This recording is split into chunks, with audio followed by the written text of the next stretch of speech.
Assalamualaikum warahmatullahi wabarakatuh.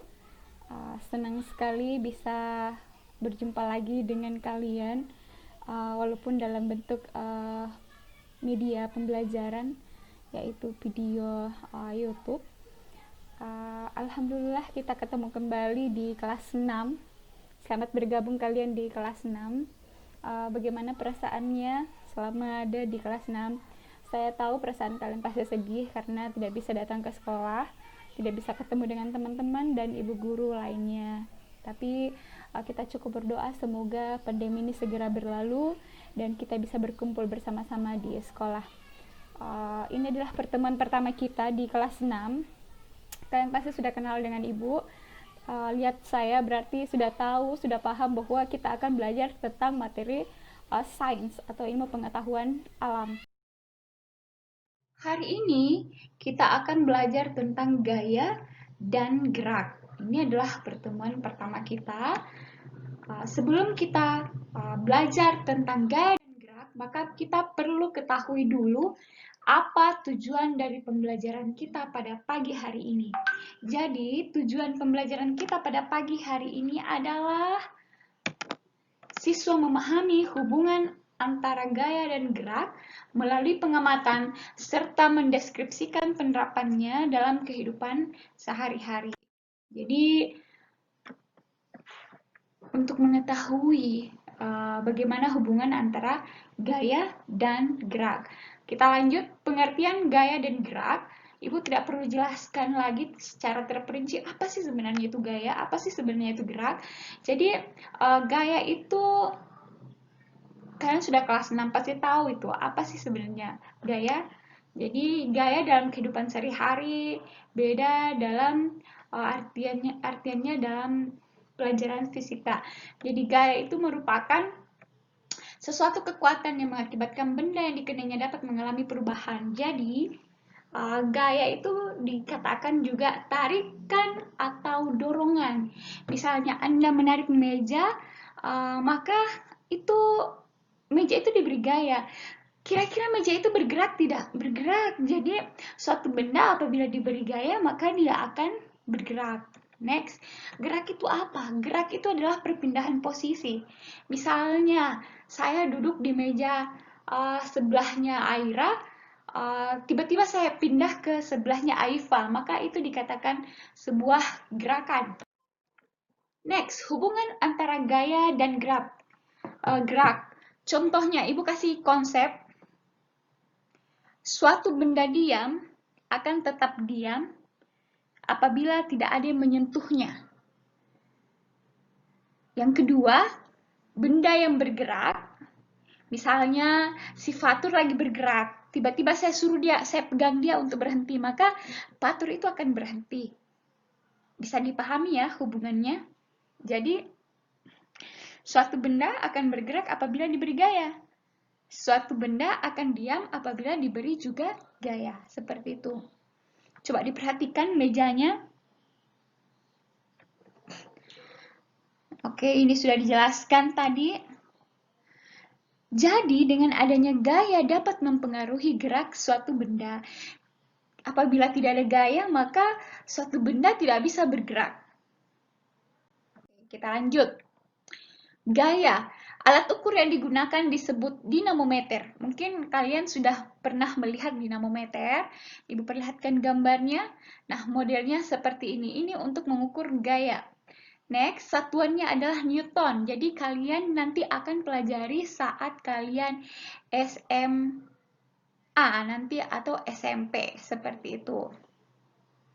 Kita lanjut.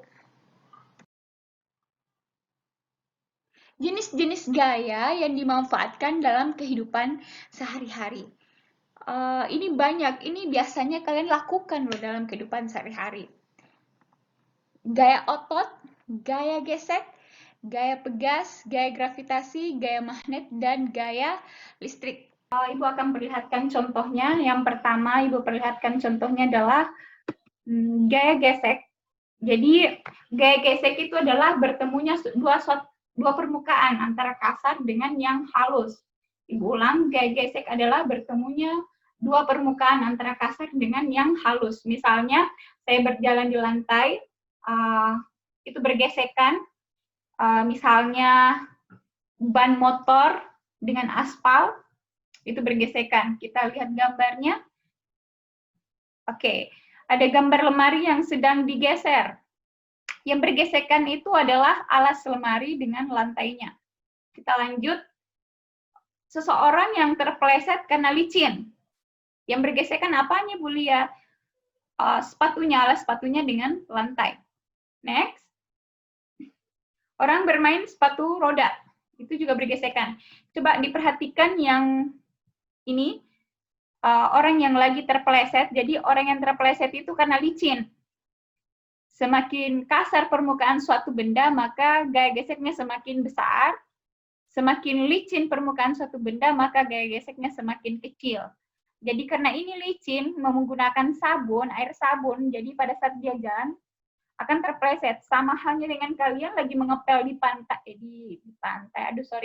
di rumah, di lantai, atau mungkin di sekolah, CS lagi mengepel, biasanya kita jalannya berhati-hati. Kenapa? Tujuannya supaya kita tidak terjatuh. Biasanya kalau alas sepatunya tidak bergerigi atau licin, halus, maka itu besar peluangnya untuk jatuh. Kenapa? Karena gaya geseknya kecil. Kita lanjut. Ini sudah. Gaya gravitasi. Coba, jadi gaya gravitasi itu adalah gaya tarik bumi. Misalnya saya tisu, saya lempar, maka dia akan jatuh ke bawah. Seperti itu. Kita lihat juga gambar yang di video. Pohon mangga dia tidak jatuh ke atas, tapi dia jatuh ke bawah. Next. Oke, pohon apel juga demikian. Oke ya. Jadi ini adalah contoh gaya gravitasi. Kita lanjut. Gaya otot ini yang tadi saya jelaskan juga. Gaya otot itu adalah yang berkaitan dengan otot. Oke, bisa diperhatikan. Atau orang lagi bermain panco, lomba panco, itu gaya otot yang digunakan. Pokoknya segala sesuatu yang berkaitan dengan otot berarti itu adalah gaya otot. Next, gaya pegas. Jadi gaya pegas itu elastis, bisa kembali ke bentuk semula. Misalnya karet, saya tarik, itu elastis. Orang lagi memanah, itu elastis. Kita lanjut. Ini menggunakan karet. Jadi ini contoh gaya pegas. Dalam kehidupan sehari-hari biasanya per yang digunakan di pulpen kita.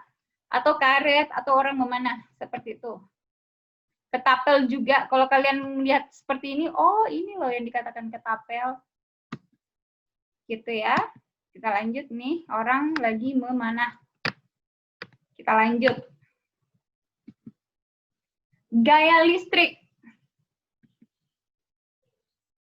Oke, kalian sudah tahu ini. Biasanya ambil mistar. Ini Ibu contohkan mistar. Baru Ibu usap-usap di rambut. Baru Ibu mengambilkan kertas, mendekatkan kertas di sekitar mistar. Baru saya tempelkan. Maka biasanya kertas itu ikut terangkat, itu namanya adalah listrik statis. Kalau misalnya di rumah lagi menyalakan lampu, itu namanya listrik dinamis. Seperti itu. Kenapa dia statis? Karena dia tidak bergerak. Kenapa dikatakan listrik dinamis? Karena dia bisa berubah bentuk dari energi listrik menjadi energi cahaya. Seperti itu. Ya. Next.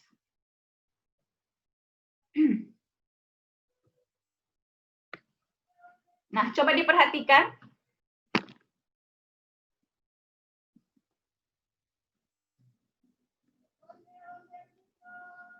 Oke, orang lagi kesetrum listrik. Nah, ini merupakan adalah gaya listrik. Yang berkaitan dengan listrik berarti dia adalah gaya listrik. Next, kita lanjut. Ini dari gambar kalian sudah tahu bahwa ini adalah gaya magnet. Jadi kutub positif dan kutub negatif. Jika dia berlawanan arah, maka dia tolak menolak. Apabila searah, bukan terbalik ya. Apabila dia berlawanan arah, maka tarik-menarik. Apabila dia searah, maka dia akan tolak-menolak. Kita lanjut. Nah, ini adalah contoh keseluruhan gaya pegas, gaya listrik yang tadi saya jelaskan, Mister, dengan kertas. Gaya gravitasi ada di gambar tadi, gaya magnet ada, gaya gesek ada, gaya otot ada. Kalian pasti sudah paham itu. Oke, kita kembali. Hubungan gaya dan gerak. Nah, di sini tadi saya sudah menjelaskan hubungan gaya dan gerak. Jadi, gaya dan gerak ini sangat erat kaitannya. Yang pertama, konsep yang sudah saya jelaskan sebelumnya, bahwa suatu benda akan bergerak apabila diberi gaya. Dan konsep kedua adalah suatu benda yang diam akan bergerak apabila diberi gaya. Seperti itu. Jadi, diam akan bergerak apabila diberi gaya, gerak akan diam apabila dia diberikan gaya. Coba kita lanjut. Gaya dapat mempengaruhi keadaan suatu benda, yaitu gaya dapat mengubah bentuk benda, gaya dapat mengubah arah gerak benda, dan gaya dapat mengubah gerak benda. Saya ambil contoh yang pertama, yang gaya dapat mengubah tunggu.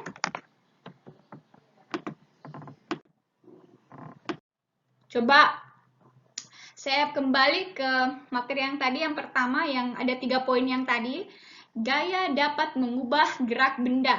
Jadi coba diperhatikan, mobil ini bisa bergerak karena ada gaya. Siapa yang memberikan gaya? Si drivernya itu, ada manusia di dalam yang mengemudi. Si driver yang mengarahkan kemudinya, seperti itu. Apabila tidak ada manusia atau tidak ada driver, maka mobil itu tidak bisa berjalan. Itu konsepnya. Kita lanjut. Gaya dapat mengubah gerak benda. Benda yang diam apabila diberi gaya. Oke, tadi saya sudah jelaskan. Sama halnya gambar yang di bawah. Dua perempuan ini, boneka ini, lagi saling tarik-menarik. Coba dibayangkan apabila mereka tidak saling tarik-menarik, maka mereka posisinya akan diam. Seperti itu. Karena mereka saling tarik-menarik, maka dikatakan benda itu bergerak. Kita lanjut. Kelereng. Kelereng itu misalnya saya simpan di atas meja. Kalau saya tidak berikan gaya, maka kelereng itu tidak bergerak. Contohnya di gambar. Di gambar ini, anak laki-laki ini berusaha memasukkan kelereng ke dalam gelas. Berusaha memasukkan dengan cara mungkin dengan melemparkan dan sebagainya. Karena ada gaya, maka kelereng itu bisa masuk ke dalam gelas. Seperti itu. Kalian pasti sudah paham ya. Kita lanjut. Gaya dapat mengubah arah gerak benda. Kita garis bawahi arah gerak benda. Arah. Misalnya saya ke arah selatan, tiba-tiba saya salah jalan, maka saya putar balik ke arah timur. Contoh yang lain kita perlihatkan. Orang lagi bermain bola. Kamu perhatikan, bolanya ditendang kemana-mana, ke arah manapun. Maka gaya dapat mengubah arah gerak benda. Seperti itu. Next. Orang lagi bermain sepeda. Kalau dia, misalnya si Fatur naik sepeda, dia tidak berhenti padahal ada mobil di depan. Dia tidak belok, maka dia akan tertabrak. Modelnya seperti itu. Itu konsepnya. Apabila dia tidak berhenti, maka dia akan tertabrak. Atau apabila dia tidak berbelok arah, maka dia akan tertabrak. Contohnya, memutar kemudi setir sepeda agar sepeda tidak menabrak dan kiper menepis bola yang diarahkan ke gawang. Kita lanjut. Jadi, gaya dapat mengubah arah gerak benda yang berkaitan dengan arah. Misalnya dia belok kiri, belok kanan. Misalnya saya tiba-tiba berpapasan dengan seseorang, apabila saya tidak belok ke kanan, tidak membelokkan mobil saya, maka itu akan terjadi kecelakaan. Seperti itu. Gaya dapat mengubah bentuk benda. Garis bawahi bentuk. Jadi, gaya ini dapat mengubah bentuknya, bentuk sesuatu, bentuk benda mungkin. Contohnya, misalnya orang kecelakaan. Misalnya orang tertabrak, gepeng tidak mobilnya? Gepeng. Mobil saja gepeng, apalagi manusia bisa patah-patah. Seperti itu. Next. Menggunting kertas, pokoknya yang berkaitan dengan bentuk benda. Misalnya saya ambil kertas baru saya remas kertasnya, itu bentuk itu yang berubah. Contoh yang kedua, misalnya dalam kehidupan sehari-hari saya ambil nasi baru saya remas nasi, itu juga gaya mengubah bentuk benda. Next, kita lanjut. Sabun dibentuk model bunga, plastisin, dan membentuk sebuah patung atau membuat guci, seperti itu. Banyak dalam kehidupan sehari-hari, misalnya bikin donat, itu bentuk benda itu. Yang kedua, misalnya bikin karakter-karakter emoticon misalnya, itu benda itu, mengubah bentuk. Biasanya juga ada yang minum Sprite, biasanya Sprite-nya itu digepeng-gepengkan, kalengnya, itu bentuk benda. Dipahami ya? Nanti kalian pelajari baik-baik karena akan ada kuis dan tugas di bahan ajar. Next. Ayo berpikir. Nah, coba diperhatikan gambarnya. Coba dibayangkan apabila nggak ada kucing di situ. Apa yang akan terjadi pada alat tersebut? Coba saya berikan waktu sekitar 34 detik. Silahkan berpikir. Kalian pasti punya pikiran masing-masing. Oke, jadi silahkan berpikir masing-masing. Sudah pasti konsepnya. Pada gambar berikut terlihat seekor kucing sedang bermain piano. Menurutmu, kegiatan kucing tersebut menunjukkan gaya yang dapat mengubah, yang jelas bukan arah, yang jelas bukan bentuk.